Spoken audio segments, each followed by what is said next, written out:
Ang 1995 NBA draft ay nananatiling isa sa pinaka-controversial na moment sa kasaysayan ng basketball na mas kilala bilang Patrick Ewing Conspiracy. Kung hindi mo pa ito naririnig, sumikat ang draft na ito dahil sa paniniwala ng marami na dinaya umano ni David Stern ang proseso para mapunta si Patrick Ewing sa New York Knicks. Totoo nga bang may dayaan? May ginawa ba si Stern sa isa sa mga envelopes para siguraduhin na sa New York mapupunta si Ewing? Isa ito sa mga pinakamalalaking tanong sa kasaysayan ng NBA at ngayon susuriin natin kung ano ba talaga ang nangyari. Para mas maintindihan ang Patrick Ewing Conspiracy, kailangan muna nating balikan kung ano ang kalagayan ng NBA noong 1985. Kilala ang 1980s bilang panahon ng pag-angat ng liga. Punong-puno ng mga exciting games at rising popularity. Pero mostly, nangyari ang pag-angat na ito sa latter part ng dekada. Kasabay ng pagsikat ni Michael Jordan na siyang tumulong magdala ng NBA sa mas mataas na level. Pero kasabay nito ay may malaking problema ang liga. Ang malalang issue ng cocaine. Umabot pa sa punto na ayon sa ulat ng Los Angeles Times, halos 75% ng mga players ay gumagamit ng droga at mas seryoso ang sitwasyon kaysa sa pinapalabas ng liga. Malinaw na kailangan ng NBA ng malaking pagbabago para maibalik ang tiwala at imahe ng NBA. Habang papalapit ang 1985 draft, lalo pang naging kritikal ang sitwasyon dahil sa TV deal ng NBA sa CBS na magtatapos pagkatapos ng 1986 season. At kapag hindi agad naayos ng liga ang mga problema na ito, posibleng mawala ang isa sa mga pinakamalalaking pinagkukunan nila ng kita. Kaya sa puntong ito, hindi lang simpleng draft ang pinag-uusapan, nakataya rin ang kinabukasan ng buong NBA. Dito na papasok si Patrick Ewing. Ngayon, kilala siya bilang isa sa pinakamahusay na centers sa kasaysayan ng NBA. Isang Hall of Famer pero hindi nakakuha ng championship kaya hindi siya kadalasang isinasama sa usapan ng all-time greats. Pero noong 1985, ibang usapan ito. Si Ewing ay itinuturing na isa sa pinaka-hype draft prospect sa kasaysayan ng basketball.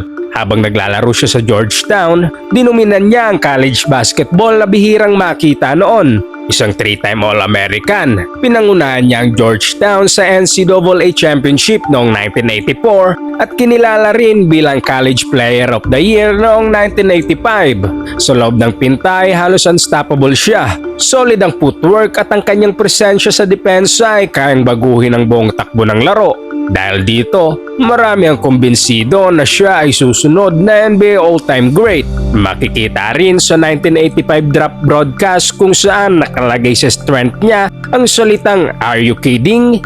Ganon kalaki ang expectation sa kanya. At kung iisipin, ito ang perfect opportunity para sa NBA. Isang sobrang hype na prospect na pwedeng magdala ng mas malaking audience sa liga at makakatulong sa pag-secure ng malaking TV deal lalo na kung mapupunta siya sa isa sa pinakamalalaking markets tulad ng New York. Kaya pagdating ng 1985 draft, madaling intindihin kung bakit gugustuhin ng liga na mapunta sa New York Knicks ang first overall pick at dito na magiging mas kahina-hinala ang mga sumunod na pangyayari. Bago ang 1985, sobrang simple lang ng sistema para makuha ang number 1 pick.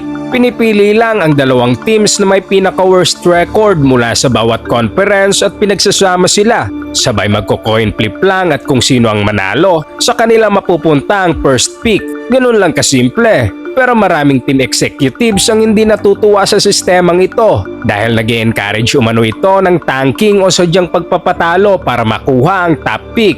Kaya nagdesisyon ng liga na baguhin ito at ipinakilala ang draft lottery system. Sa 1985 draft, ang 7 teams na hindi nakapasok sa playoffs ay bibigyan ng envelope na ilalagay sa loob ng plastic ball. Pagkatapos ay hahaluin ito para maging random ang selection at isa-isa itong kukunin. At kung anong order sila napili, iyon ang magiging draft order base sa pagkakapili ni David Stern. Dito na nagsimulang pumasok ang duda ng maraming tao.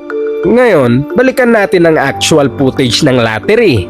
Ang taong naglalagay ng mga envelopes sa loob ng plastic ball ay si Jack Wagner mula sa accounting firm na Ernst & Whinney. At mukhang neutral lang siya sa draft na ito. Pero kung hukayin pa natin ang mga detalye, malalaman natin na ang Ernst & Whinney ay siya ring auditing firm ng Gulf and Western. Nagkataon lang din na pagmamayari ng New York Knicks noong 1980s. Wala naman sigurong kahinahinala doon, di ba? Habang isa-isang inihahagis ni Wagner ang mga envelope papasok sa plastic ball, dito lumabas ang unang ebidensya na sinasabing may daya ang drop. Mapapansin ang ikaapat na envelope na naglalaman ng drop card ng Knicks ay tumama sa parting bakal ng plastic ball bago ito pumasok sa loob. At kung ipipris mo ang moment na iyon, makikita mo na bahagyang natupi ang isang corner ng envelope. Isang marka para madaling makilala kung alin ang card ng Knicks. Mas lalo pa itong naging kahinahinala dahil sa lahat ng envelopes na inihagis niya, iyon lang ang tumama sa metal at nagkaroon ng ganoong marka. At ang iba ay dire-diretso lang na nahulog sa loob nang walang kahit anong dent o tupi. Coincidence lang ba? O may mas malalim na nangyari sa likod nito? Habang nagpapatuloy ang lottery, pinaikot-ikot ang plastic ball para paghaluin ang mga envelope habang si David Stern ay nakatutok na nakamasid sa bawat galaw nito. Maya-maya lumapit siya sa lalagyan at handa nang pumili ng envelope na magbibigay ng first overall pick sa isang team. Bago siya pumili, mapapansin na huminga siya ng malalim na parang kinakabahan. Pero kinakabahan ba siya dahil nasa harap siya ng maraming tao o may ibang dahilan? Sa sumunod na moment, makikita natin ang isa sa pinaka-pinag-uusapang bahagi ng conspiracy na ito. Habang pinapasok ni Stern ang kamay niya sa loob ng plastic ball, kung ipipris ang frame, malinaw na makikita yung envelope na may tupi ang corner na para sa Knicks. Kung kita ito sa video kahit 1985 pa yan, malamang mas klaro pa yan sa personal.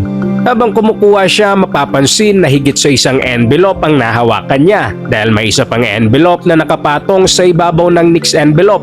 Pero sa hindi malamang dahilan, iniikot niya ang hawak niyang mga envelope bago niya bitawan ng iba. At ang naiwan sa kamay niya ay yung may natuping corner. At dito nagsimula ang 1985 NBA draft conspiracy. Kung titingnan mo talaga ang footage, malinaw na may natuping bahagi ang envelope.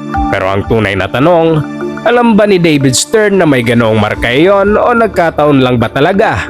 Bukod sa nakatuping envelope, may iba't ibang theories din ang lumabas patungkol sa 1985 NBA draft. May mga nagsasabi na pinalamig daw yung envelope para madaling malaman, nakilala bilang 1985 draft frozen envelope conspiracy.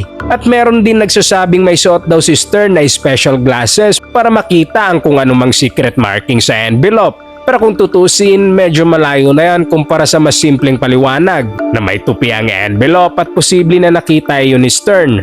Ano man ang totoo, isang bagay ang sigurado. Napunta si Patrick Ewing sa New York Knicks at sa huli, nakuha ni David Stern ang gusto niyang mangyari.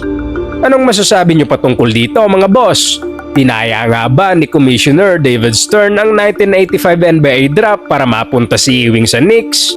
I-komento mo lamang sa ating comment section at babasahin nating lahat yan. Huwag kalimutang mag-like at subscribe para sa mas marami pang sports kwento.